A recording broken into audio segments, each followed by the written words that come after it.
The following presentation is brought to you by the RELM Network. Oh, shit! It's Vince Russo! Vince McMahon's best-kept secret. I am the Antichrist of professional wrestling. David Arquette won the world title. I've got a wife, 3 kids at home, and I really don't need this shit. How can this show be so awful, Mr. McMahon? I didn't think it was. Viagra on a pole match. And Hogan, you big bald son of a bitch, kiss my ass. Judy Bagwell on a forklift match. McMahon, the family, The Rock, they screwed us all. Now, you're the editor, right? Mankind did it! Jumpy, beat. Goldberg steered Russo out of the cage. I'm from New York. I'll get downright nasty. This is Vince Russo's The Brand.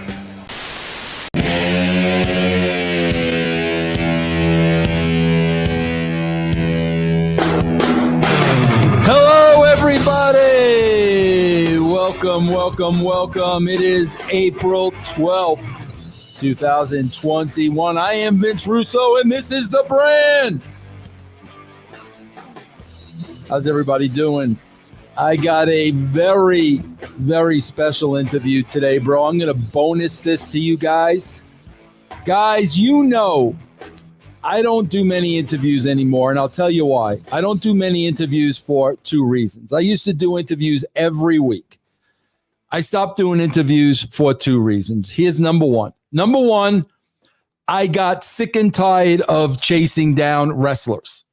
I got tired of it, bro. I'm too old for it, bro. I'm not going to call you every day and beg you to be on my podcast and hope you show up. I'm over it. That was number one. Number two, a lot of wrestlers that I interviewed, bro, I would find that they weren't sincere. They really weren't telling me the truth. They weren't being truthful. They were towing the line. Listen, man, a lot of wrestlers think they got that one last run. I can't burn any bridges. The WWE's going to call tomorrow.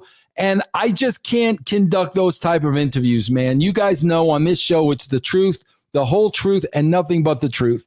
When I know you're not being honest with me, there's really no point in doing the interview. So those are the reasons that I stopped. I do them a few and far between these days. However, I heard from somebody about a week ago that I had not had any contact with, I'd say, in the last 20 years. I was always a fan of this guy, not just as a performer, but as an individual and as a human being. He's one of the first guys that ever really befriended me in wrestling. One of the first wrestlers that I would consider a friend. And we're always going to be tied together because when I became a freelance writer for the WWE or F magazine, man, bro, it was probably 1994 or something. This was my first assignment. This was my first story. So we are ever going to be tied at the hip. And I also remember a conversation we had back in 1994 that I'm going to talk to this individual about. I am very happy he reached out, and I am very glad he decided to come on the show because I am talking about the great Adam Bomb. You know him as Bryan Clark. Bryan, what is going on, bro? How's it going, Vince, man? Great to hear from you, man. I really appreciate you having me on.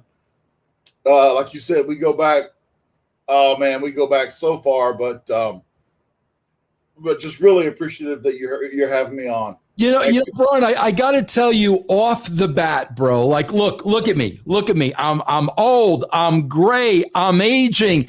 And just last night, bro, I put on an episode. The Kardashians are going in there last year. I swear to God, bro, I put on an episode at about 3:30 in the morning. There was nothing else on. Bro, I literally thought I was watching animatronics. All of these women had so much work done. They're starting to look like robots. And now I see you this morning. Bro, what are you drinking from the fountain of youth? You got beautiful long hair. Look at you, bro. Hey, bro, I've always had the hair. This here is definitely I need an endorsement plug for the Just for Men. I'll tell you straight up, I need the Just for Men. Hey man, I'm gonna fight that till the end. So yeah. Bro, if you don't mind me asking, what are you? I think I was reading yesterday you were born in '64. I think that makes you about 4 years. So what are you, 56, bro? I just turned 57.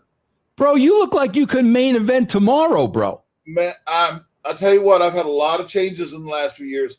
But my entire life has been from a very young age. My stepfather introduced me to weight training, and I've never left the gym.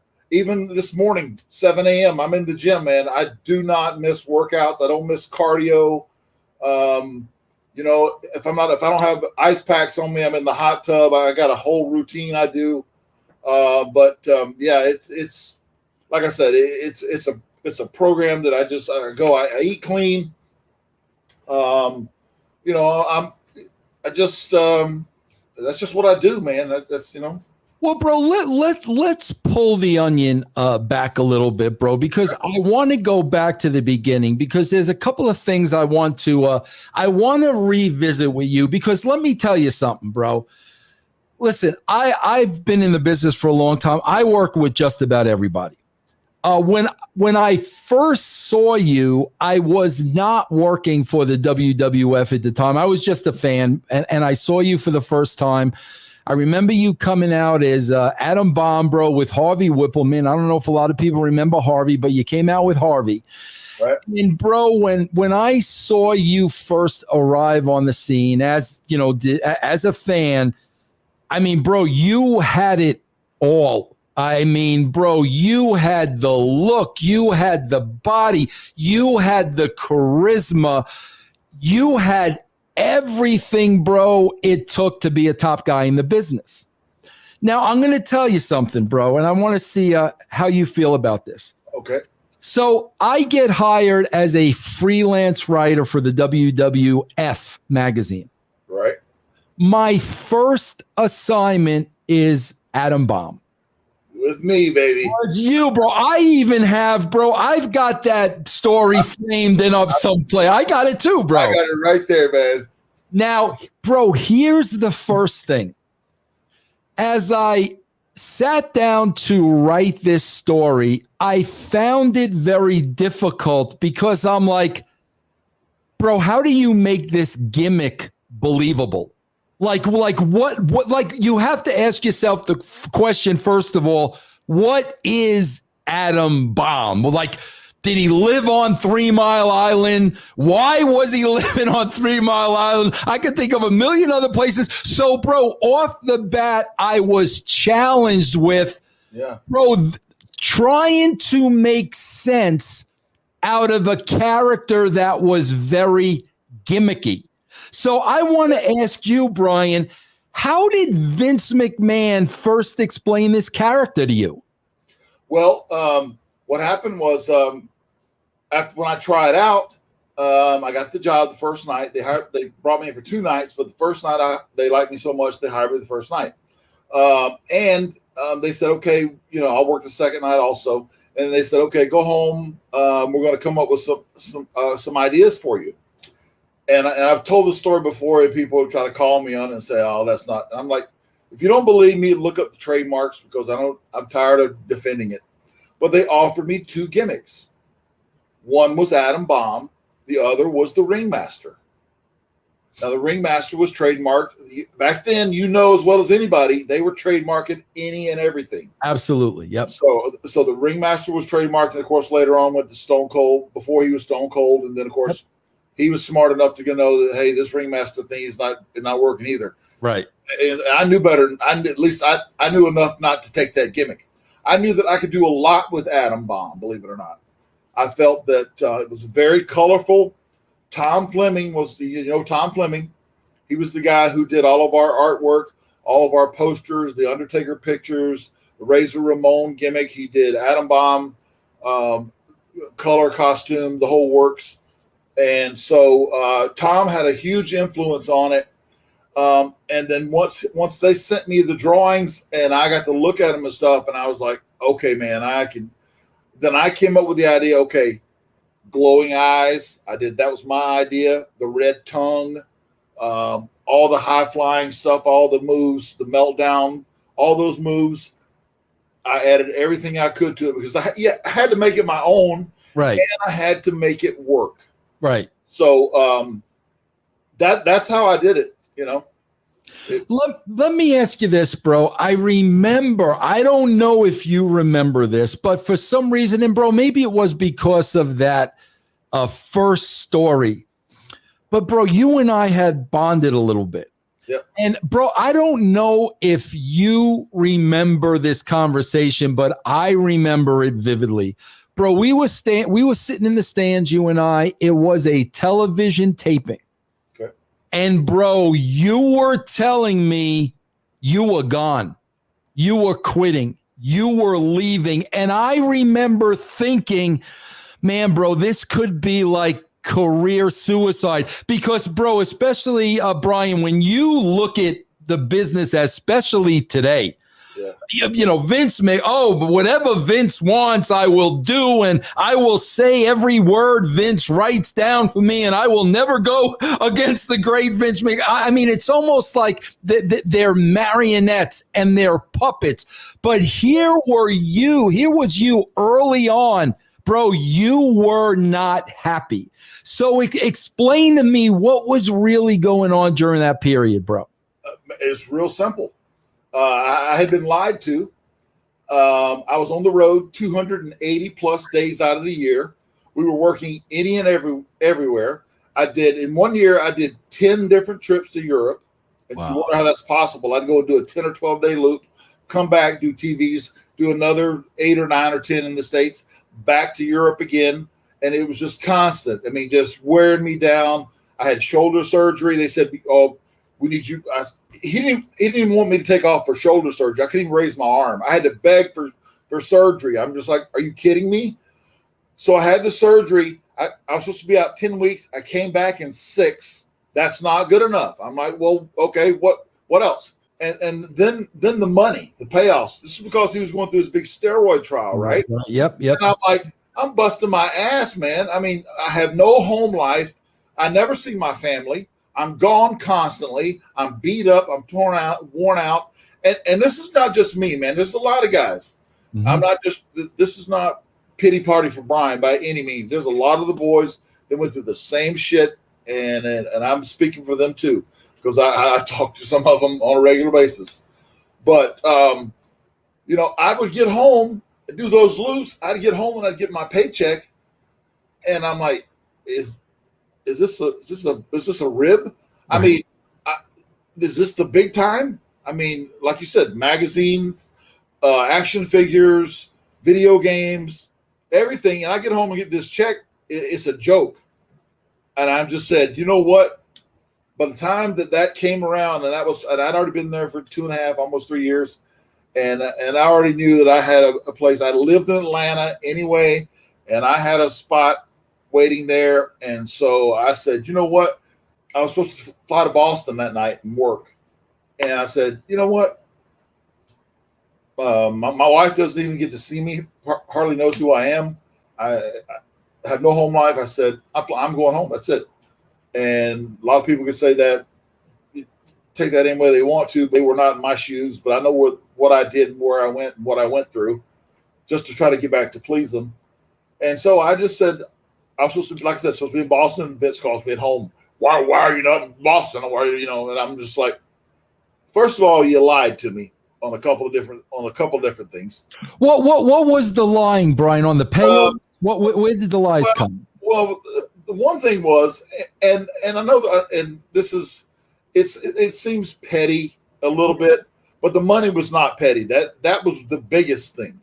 But the other thing is that at the first In Your House King of the Ring tournament match, they had me put over Mabel, which I had no problem doing. I got along with Mabel fine. I would have put him over if they wouldn't have had to said a word to me. But instead, Briscoe and Patterson and a few other agents come in and they sit down and talk to all of us. And I got 4 or 5 witnesses for this. And they said, okay, this is where we're going with you, Mabel. We're making you the king of the ring deal. But Bryan, we're going to put the Intercontinental strap on you and let you run with that for a while. And I'm thinking, well, hey, man, that's a good thing, because it's not that I'm being a mark for the title, but I know that it's more money, more exposure, more that there's better things. You know what I mean? Yeah, and also, too, we got to remind people, bro, back then, the Intercontinental title back then was a big deal. Like today, It doesn't mean anything. Back there, bro, that was the guy. That was the step to the big title. And, bro, I love what you just said because it's not about this anymore today. It's about the money. It's about the house. It's about the dates. This is strictly business now. So I understand where you're coming from. So with that strap means you're on all the pay-per-views. You're working semi-mains, which I was doing that anyway. I worked Taker so much. I was in so many casket matches. I told somebody the other day, I mean, I felt like I lived in a casket for the first 6 months. I mean, it's just ridiculous, but that's how much I worked him. And I worked with Brett, and I worked with Randy, and I worked with all the top guys. But yet when I get home, the check is a joke. I just didn't get it. I don't know if they thought that I would be so naive to come in and we can pay this guy anything and he'll take it and he'll just keep taking it. Well, wrong. Not going to happen. But you said it was so what they promised you were going to be the Intercontinental champion. That never happened? Correct. Okay. So that was a lot.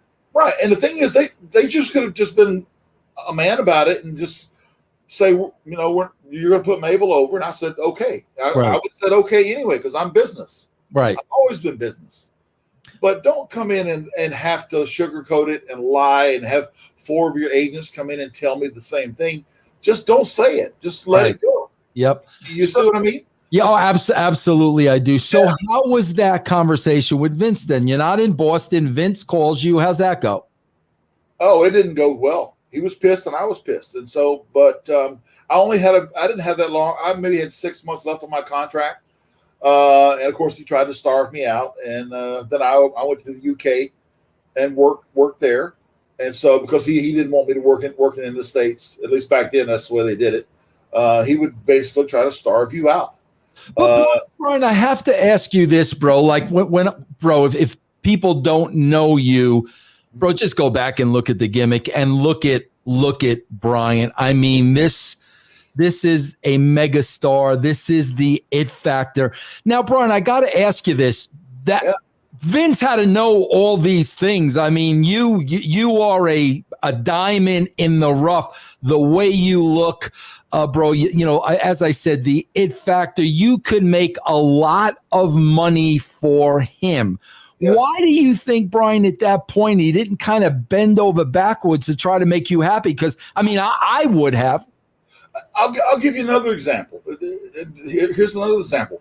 They had a company. It was it was sponsored by either Pepsi or Coca-Cola, and it was like today's modern energy drink. Right.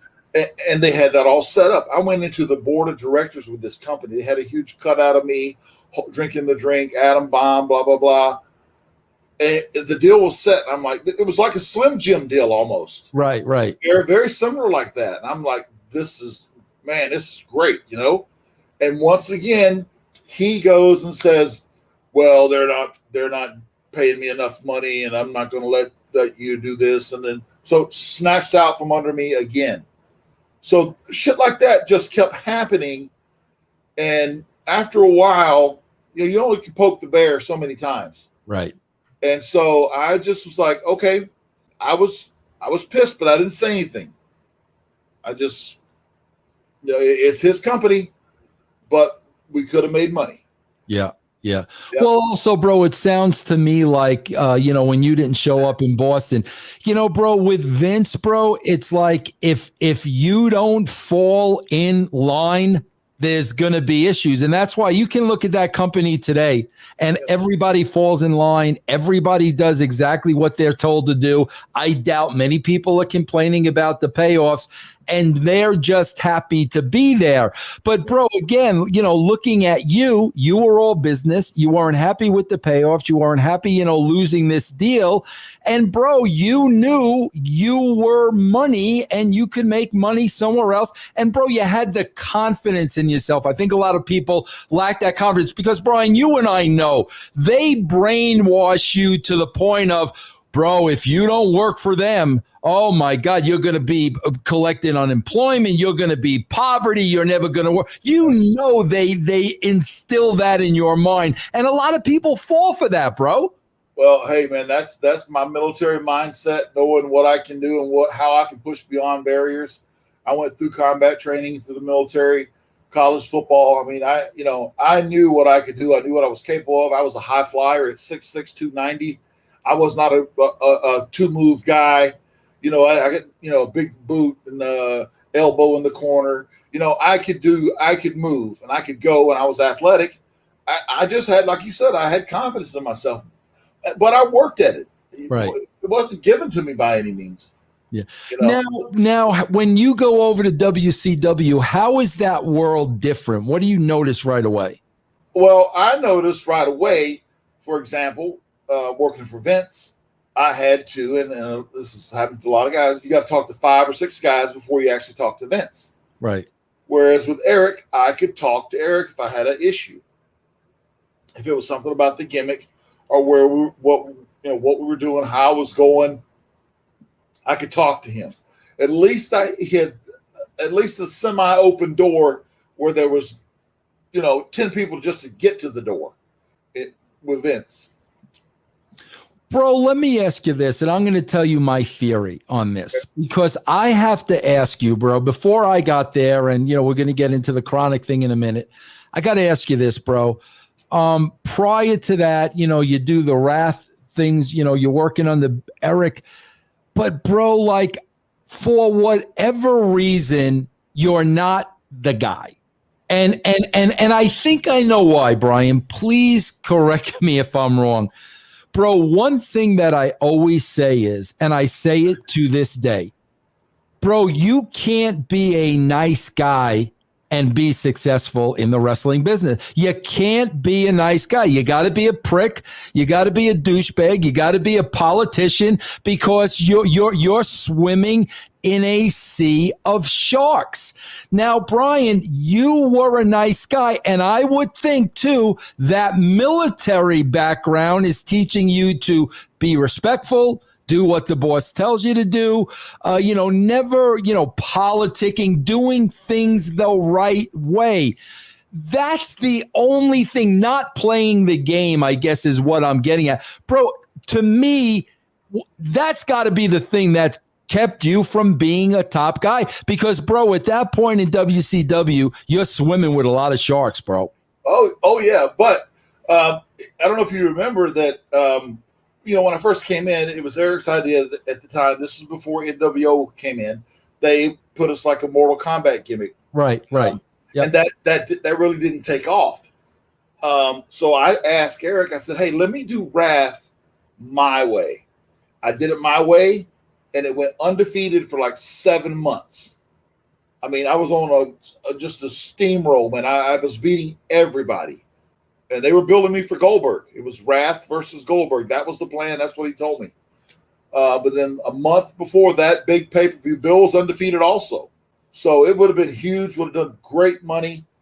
But instead they had Nash beat me like a month before. And that stopped my win streak. And I'm not such a mark to know that everybody knows you can't go undefeated in this business. Right. It's work, for God's sakes.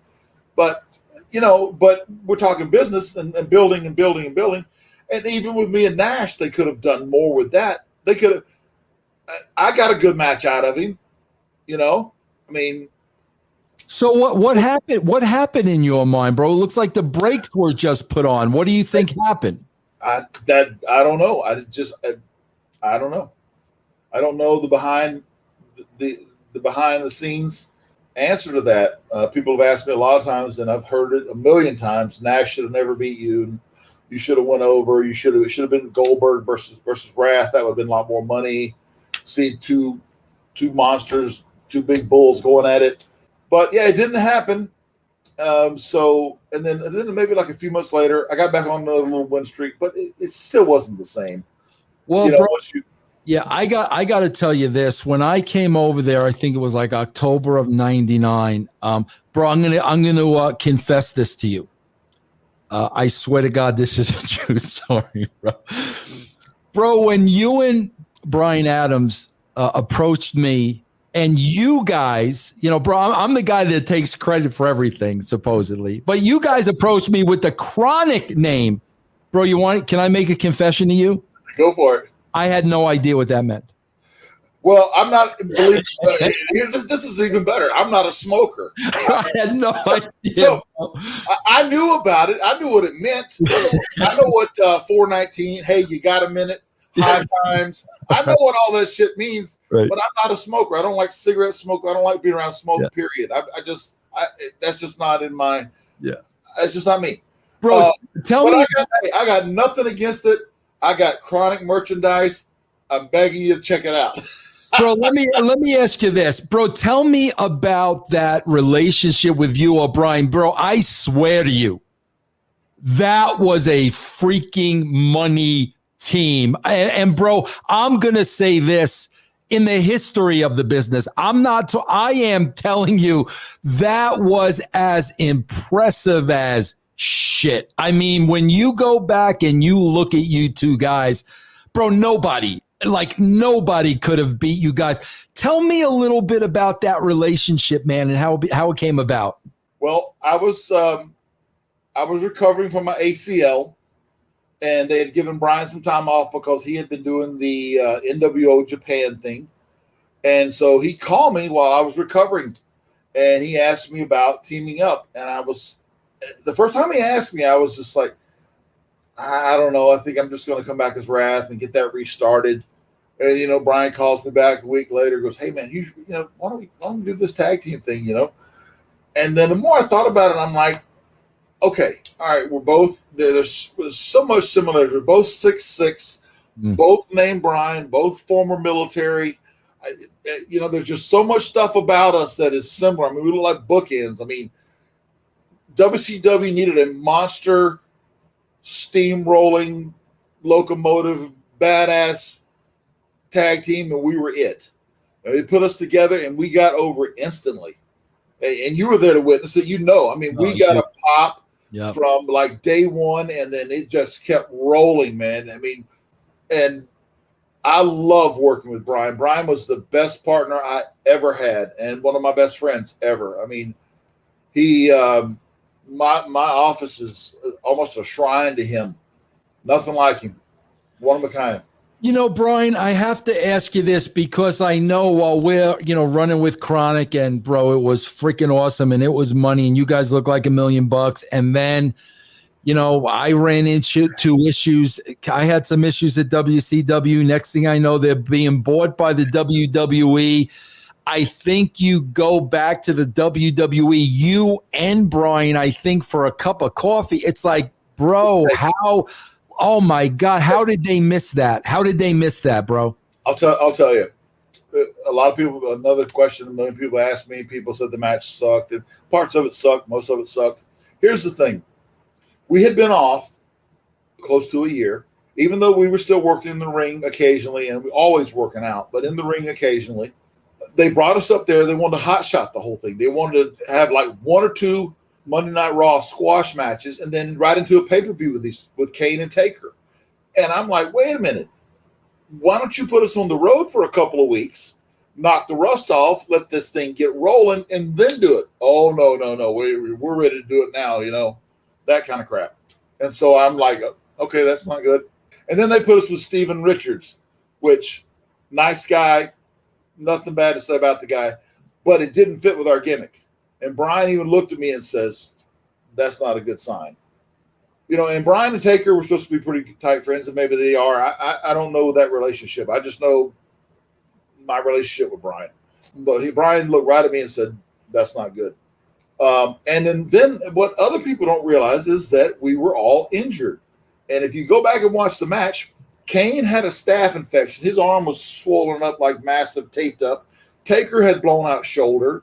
I had a neck, which would later be operated on. And then Bryan had some back issues. So we were all banged up. I mean, like, why not give us some time to go on the road, work out some of the issues, let everybody heal up, and then do it. But instead, it just felt like we were another WC person, team, whatever, brought in there, killed off, and then out the window. We signed a 1-year contract with them, got our money, and left. And God, then, what a and missed then opportunity. and then we went to Japan, which was my suggestion from the beginning. I told Bryan, I said, I think we should go to Japan. He goes, well, you know, I'm talking to Mark, and Mark can get us in here. And see, Bryan had left Vince also, just like I left him. Yep. So there was some uneasy, there was some heat, there was some underlying heat there. Yes. Yep. No matter what anybody says. Yep. Yeah. So you guys go over to Japan. Correct. Now, bro, you're still married at this point, right? I was divorced. I'd been through a divorce. Okay, so it's a little easier going to Japan. Yeah. You're not having. So, bro, tell me about. I was shocked to hear of Bryan's death, and the reason why I'm shocked, bro, is this guy, like you, this was like just the specimen of health and fitness, and I mean, this guy just glowed. Both of you guys just glowed. I mean, bro, we know in wrestling, we know when somebody's in trouble. And when I got that news with Bryan, bro, I think I was more shocked than anybody that passed away during my time. Tell me what happened, bro. Break down to me what happened and your involvement. The way I understood it, I got a call. I'm in Arizona. I had left Atlanta and had been living out here for 2 or 3 years. And we talked at least once a week, all the time. Super tight. Just love hearing from him because he was, man, he was just the funniest guy, man. He could have the entire locker room in the floor rolling, laughing. He would make, I would laugh so much I would be crying. Yeah. I mean, I told stories of just, I was like, dude, stop talking. I can't take it. I can't breathe. I cannot breathe right now. Pull the fucking car over and let me get some air. Or shut up. That's how good he was. I swear. Yeah. It's unbelievable. And so I miss all that about him. But yeah, I heard the news of a friend of I think we had what was she? I don't know what her title would be called, fan club president or something. Anyway, she called me. She had said, "Did you hear?" And I didn't know. And then he had passed away that night. And I think that he had taken a combination of medications, and I think he choked and passed away. Yeah. It just was, man, it just devastating because that was my partner, you know. Yeah. And the best partner I ever had, and one of the best friends in the business. And in the business, that your circle is so small. Absolutely. How many people that you can trust. Absolutely. Yeah. You know. So Bryan, when do you stop being active? Like, I mean, occasional shows here and there, but when do you kind of walk away from the wrestling? After we won the All Japan titles in 2004, we won them, and then Bryan, I think, was about to get into some boxing or something, and was doing some stuff with Randy Savage, and I needed my neck operated on, and so one of many surgeries to come. We'll get into that too. I've had 13. Wow. Yeah, I know, man, but I'm still going, bro. Nothing can stop me. I don't know. You know me. That's the way I'm wired, bro. I'm in that gym no matter what. But yeah. So what's running, bro? I'm always fascinated by this because, bro, even myself as a writer, when my wrestling days were coming to an end, bro, there's not much you could do with a wrestling resume. I mean, especially being, one of the boys. I was a writer and I ran into that. You wrote for wrestling, so I know what you guys are faced with. So now, bro, again, I love the fact you got the confidence, you got the military background, you were successful, you're not depending on anybody else. But when you come to that crossroad What do you decide you're going to do, and how do you go about it? Well, for a while, I really didn't do anything. I got my degree from Central Missouri State. I played college football after the military, and so I used that a little bit. I got a little bit into the casino business out here. Interesting. And I worked in that for about 10 years. And so, but I really didn't like it. It seemed like it was just something to do, But I did that, and I would do very, very sporadic signings. Nothing like what I'm doing now. There's a resurgence of all this retro stuff, which is, people are obviously can't stand the product that's on now, so they, they're going back to the other stuff. But yeah, I just, it was difficult. I mean, there's no doubt about it. It's like a pro football player or a pro baseball player or anything else saying, okay, now what am I going to do? But I'm real happy in the place I'm in right now. Overcome a lot of stuff and being able to now that COVID is slowly moving over. I just got my shot Friday, as a matter of fact, and so yeah. But back to the question, it is difficult to overcome. Like you said, you got your podcast. That's phenomenal, and I've been approached by a lot of stuff. Just like I said, I just got this new action figure that's coming out, and that'll be some stuff because there'll be appearances with that, and there's more. I've got May, I'm booked. June, I'm booked. All autograph signings and stuff, and then the two merchandise companies, one in the UK and in the US, the two biggest ones there are. I'm with both of them. Now, Bryan, I know you were involved in that lawsuit case about the concussions and CTE and all that. Bro, can you tell me a little bit about that? Did you experience some symptoms after your career? I mean, bro, back then we had no idea. The NFL didn't know. We've learned a lot, obviously. But tell me a little bit about that, bro. Back then we didn't even have an EMT half the time on some house shows, and especially in some countries, no ambulance, no EMT, no nothing, nobody to check on you. If you got busted open, you drove yourself to the hospital. If you get laced open or whatever, I've had 30 staples in the back of my head laced open so hard with a steel chair. I've had 4 that I know of, and I've seen a neurologist, and these are all documented. That case, believe it or not, is still going. They thought it's now actually going to the Supreme Court. That's the highest court in the land. And they don't pull any punches there. If they see something that is an illegal business practice or unsafe work environment or something that is not right. So we'll see. It's just it probably won't happen until the fall of this year. But yeah, it's still going. And congratulations to the Bill Kairos, who is pushing it. I mean, so I mean, good for him. He's fought and stayed in touch with me through all the years, through all my surgeries and all the stuff I've had, and he's stayed in touch with a lot of the guys. He's not just he's learned so much about the business for somebody who didn't know anything about the business, but he took on the NFL and beat them. He took on the NHL and beat them. So we'll see. Yeah, I've spoken to Kairos a couple of times. I'm still kind of tied with Vito LaGrasso, and he was. I talked to Vito yesterday for an hour. Of course you did. Yeah, I'm surprised it wasn't 3 hours talking to Vito. I'm like, and then he tells me I'm still on his gimmick. Listen to this. I'm getting a pedicure, and I hardly ever do that, right? And he's telling me, he's like, oh, so now you're stealing my shit. You're getting a pedicure. Right. I haven't had one in months, and now you're busting my paws over there. Yeah, no, Vito will always be Vito. Bro, tell me about this. Tell me about these 13 surgeries on the neck. No. We're talking ankle, knee, left knee replacement, 4 knee surgeries, back, neck, elbow, shoulder. It just goes on and on. Rib. I've had 2 on my eye.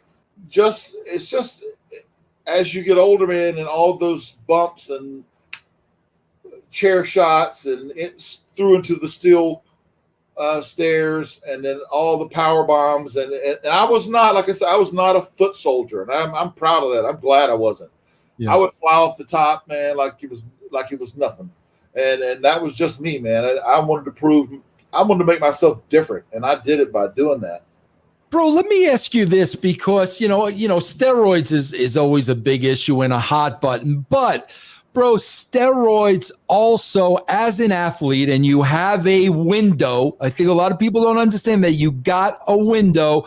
Bro, steroids is something that, speeds up the healing process. And when you got a window and so much time to make money, bro, you can't be spending time on the shelf. So, bro, when you talk about like 13 surgeries and you had to recover from all those surgeries, was taking steroids for that purpose? Was that a part of the healing process? No. Most of these surgeries, let me clarify here. Most of these surgeries were post 2004. Now, the shoulder surgery was with Vince. The elbow surgery was with Vince. Vince was had IcoPro and drug testing in his steroid trial, where they watched us take a piss and they tested everything A to Z. If you had too many aspirins in your system, you failed the test. And I was tested every single time. I never failed the test. Later in my career, did I do them? Yes, I did. Anybody in the NFL says they've never done them, whatever. I'm not buying it. I know better. But yeah, they do help you heal at certain points in your career. Yeah. But during that time, during my military, during my powerlifting days, my college football days, no.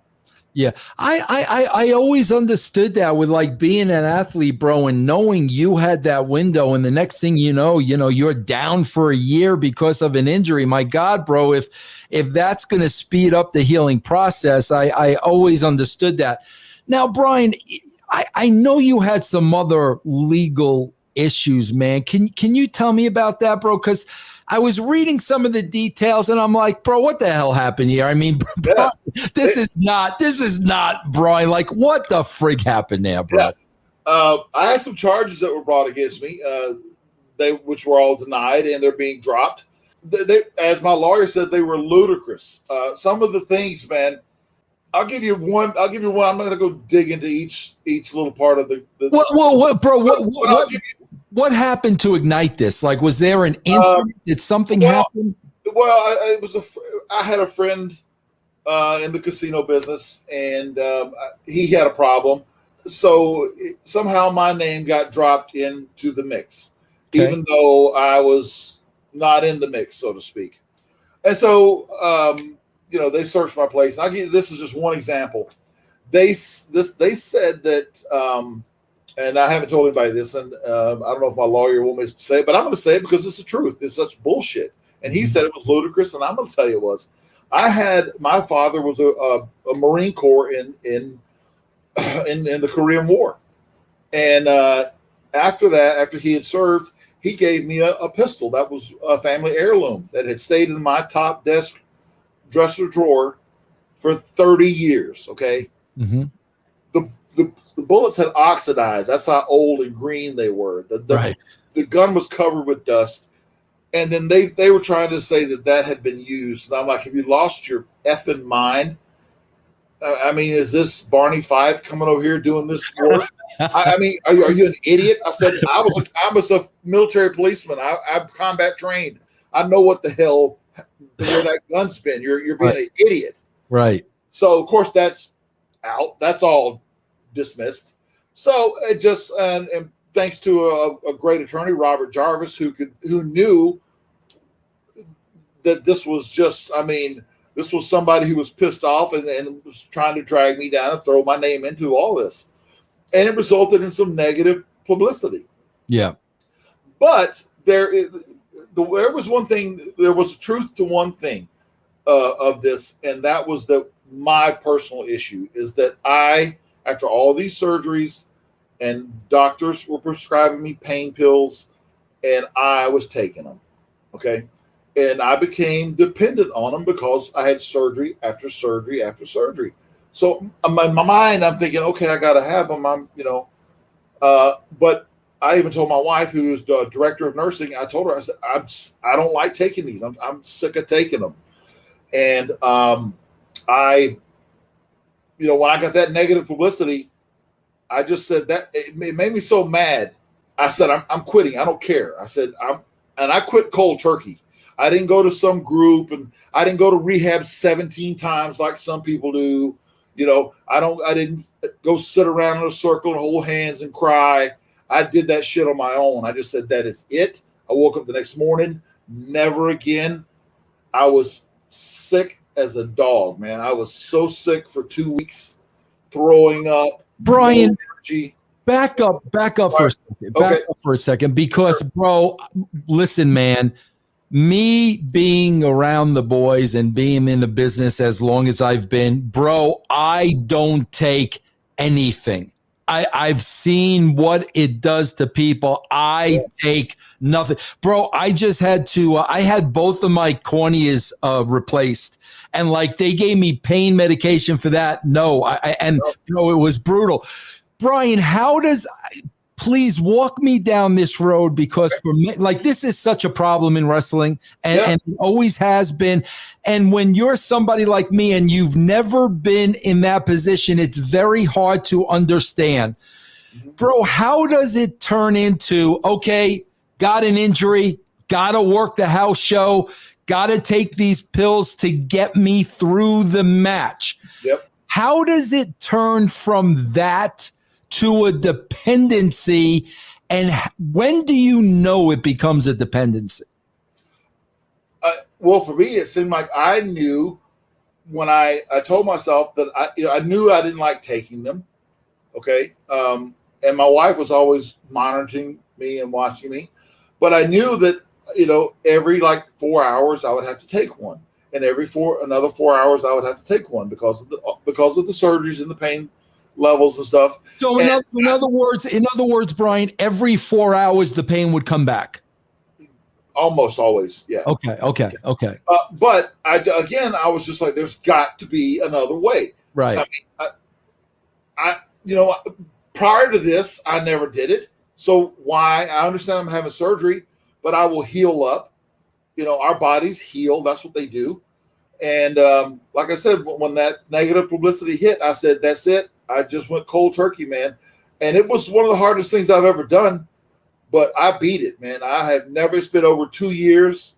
I have not even looked back. I don't have a craving. I'll never take another one. And they say never say never. Well, I will say never. And I'll tell you why. It's because all I've got to do is think back to day 10 or day 14 or day 20 of how bad I felt. Yeah. No way. Absolutely no way. Bryan, I got to ask you this, because again, I know many wrestlers and talk to many wrestlers, and bro, the one thing that breaks my heart is, life after wrestling.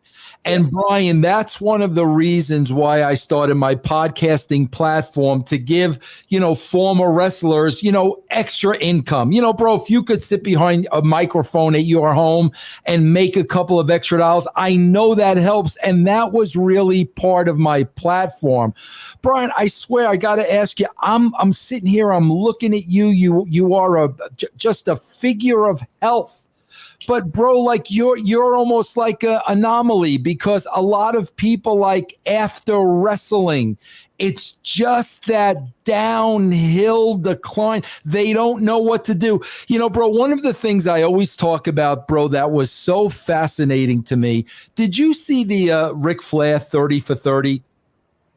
I think I did. I don't quite remember all of it, but I do remember seeing it. The one thing that blew me away, bro, was the entire documentary is how he made wrestling the priority of his life. And because of that, he didn't have a close relationship with his kids. He had multiple divorces. He was broke, spending money at the bar. And he's reflecting on how making wrestling the priority really hurt his life in many, many ways. But by the time you come to the end of that documentary, you realize, bro, he's still in the same exact place.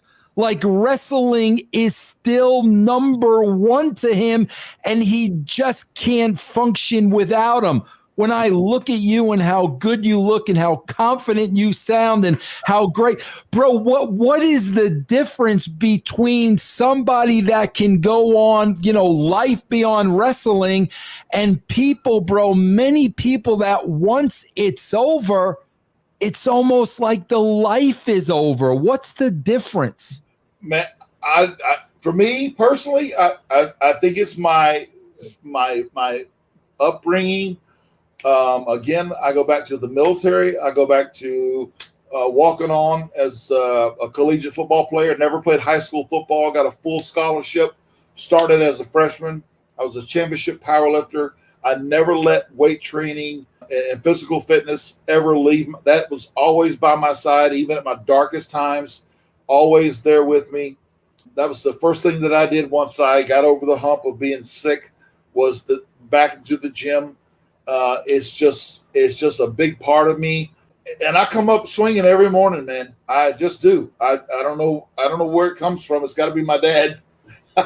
he was a pretty tough Marine. Yeah. But I got both my nephews are special forces, man.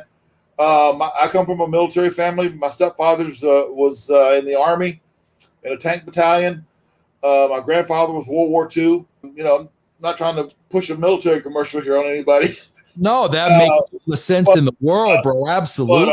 Absolutely. Yeah, man, I come up swinging, man. That's just me, man. I don't know. I don't know. That's the best way I can tell you. And of course, this Arizona, wonderful Arizona. No snow, very little rain, but no snow. It's great on my joints. There are some pluses. It gets hot as hell, but the wintertime I can walk around in shorts and a tank top. So, bro, I got to tell you something. I got an idea for you, Bryan, because I'm looking at you. You look like $1 million. I've always been a fan of you, as a person. You mentioned something, bro. You mentioned retro, because wrestling sucks today. I'm sorry if I never get hired by anybody again. It's the drizzle and shits. Bryan, you know what's really not out there? Wrestlers from your era, okay, doing a podcast, interviewing, not even screw the interviewing, having conversations with other wrestlers from your era. In other words, you and Vito, that conversation should have been a podcast. Bro, people would thrive on that. And no former wrestler is really doing that where they're speaking to their colleagues and talking about story. Bro, if interested, Bryan, I would love to talk to you about that. I think you'd be phenomenal, man. Well, hey, man, I'm open. Like I said, I'm juggling a few things now, but again, it's nothing that's overtaking my life. So yeah, man. You'd be great. I think a show like that, bro. You're a great talker, and just having a, like you said, driving in the car with Bryan Adams. Like, oh my God, that's what I'm saying, bro. People love. We miss that. We miss old school, bro. We're dying for old school, man. Hey, I watch it when I want to watch some wrestling. I will go through the archives and find something, or yeah. And another thing I was going to tell you, I just got started on Twitter. I'm a little behind the ball here. I just got started. So if you can plug at Real Bryan. Bro. Let's do that right now. Everything you want to put out there, the Twitter, your action fit, everything going on. Let's put it out there, Bryan. Go ahead. Okay. And then the reason, I'm full on Facebook, so you can only get 5,000, but I'm also opening a Facebook store. I'm working on that also. At Real Bryan Clark on Twitter. I welcome everybody, and we can talk about all kind of subjects, because from wrestling to overcoming addiction, to overcoming life's problems, to weight training, to fitness, there's a number of things we can talk about. But yeah, that's I really want to get that going. And again, the Pro Wrestling Tees is a new company. I say new company. It's a company I've signed with. They have at least 9 or 10 of my shirts out. And then the other company is called Wrestle Merch UK. And they have a massive line of stuff. It is just unbelievable. I mean, from shirts to jackets to everything. And I go back to my designing ideas and stuff. I designed every one of them. Oh, wow. That's awesome. Every one. Yeah. And I don't know if you ever knew this too. I'll tell you a real quick story too about Vince. When I was there as Adam Bomb, he had no merchandise for me. And I was thinking to myself, well, why the hell don't I have any merchandise? So I'm living in Atlanta. I draw up all my stuff that I think will be cool. The bombs, the bomb squad, all that stuff. I go to a local graphics person, give him my ideas. We put the colors, paint it in together, put it in the catalog. I march into Vince's office. He opens it up and, oh my God, this is great. We got to get this down to marketing right away, you know. And he popped. I mean, he right away. He knew that I knew what the hell I was doing with that because some of their stuff sucked. You know it. Yep. But that stuff, I mean, and I've always been creative that way, coming up with logos, designs, images, and putting things together. So yeah, that was just a one little tidbit to tie in with the wrestle merch and the pro wrestling tees. Well, Bryan, I got to tell you, man, I've been in podcasting now for about 7 years. Bro, I know talent when I see Bryan. I think you'd make a hell of a podcaster. I think if you got a two-way street here, you could tap into that retro, but then on the other side of the coin, bro, just the positivity and, you know, overcoming the addiction and the working out and the health and looking the way you do, man, I think there's several things you could do, bro. I'm telling you, bro. And that just for men beard color, that'll be one of my sponsors. I got to get that gimmick. Yes, bro. What I'm telling you is you're still money, bro, and you don't even know it, Bryan. You're still money. I don't know it. Yeah, I need. I guess, like I said, I'm just getting myself back out there. That the dark cloud has rolled on past me, and I had, like I said, I had the support of my family, some good friends. I did it myself with the help of my wife, as her being a nurse. And like I said, it's been over 2 years. I'm not even looking back. Never even looking back. Man. That is awesome. Well, Bryan, listen, you and I will talk more. I am so glad that you reached out, bro. You look like $1 million bucks. I enjoy talking to you, bro. And you know, like I said, bro, let's talk. I think if you're back in the game, man, I think there's a lot of things you could do. Well, I am back in the game, so you let me know. I'm right here, brother. All right, bro, hang on so I could talk to you privately. But there he is, everybody. Bryan Clark, the creation of devastation, baby. Yes. And you know what? I don't even know if this is going to show up, but just to show that some of Vince Russo's, I don't know if you can even see this, if it's too much of a glare. Bring it over a little bit more towards your face. Bro, I've got that same exact thing. I've got my mother had that framed for me, bro. This is such a badass cover, and it's us, brother. It's you and me. Yeah, that's the time we always have, bro. Well, listen, hopefully, bro. Hold on. One last thing before we go, okay? I got to show you this. During COVID. Right. Okay, now don't pop too much, okay? Just now, I had a little girl. That's what I was going to ask you, bro. I was going to ask you. So you have one child? Yeah, I'm gonna bring her on right now. I want you to see. Yeah, no, definitely. She's 1 year old. So here is. I knew it. Oh my God! Look at that, bro. I'm such a sucker for dogs. My baby. What is her name, bro? Her name is Skylar. Oh, I'm such a sucker. Look at that. And she is a Scottish Sheltie.